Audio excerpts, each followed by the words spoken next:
Good day, everybody. I greet you in the name of Jesus Christ. Well, the Lord speaks to us out of Isaiah 40, verse 31.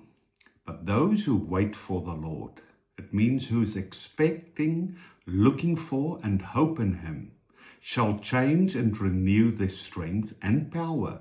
They shall lift their wings and mount up close to God as eagles mount up to the sun. They shall run and not be weary. They shall walk and not faint or become tired. See, the key is here is the waiting on the Lord and being expectant. So being expectant means you are really trusting and believing that God is going to respond to your needs.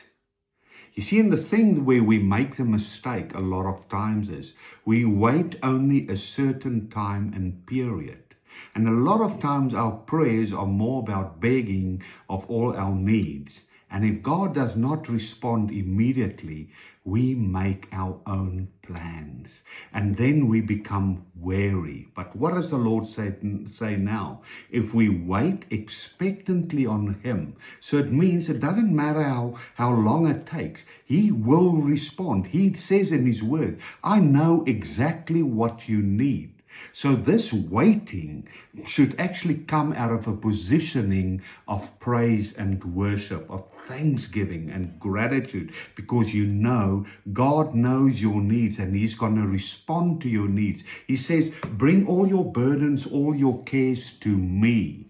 You see, when we take hold of all our burdens and our cares and our needs, we start making our own plans and we move out of God's will, out of His desire, out of His ways and plans. And His plans are effortless. He says, when He's in control, you will rise up like the eagles to the sun.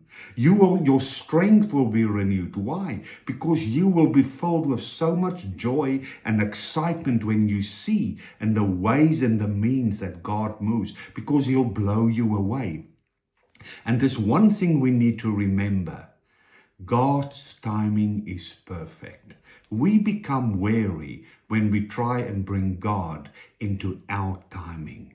So let's learn to always be at that place of peace and rest, to sit in Him expectantly with so much joy, so much peace, so much thanksgiving, gratitude, praise and worship.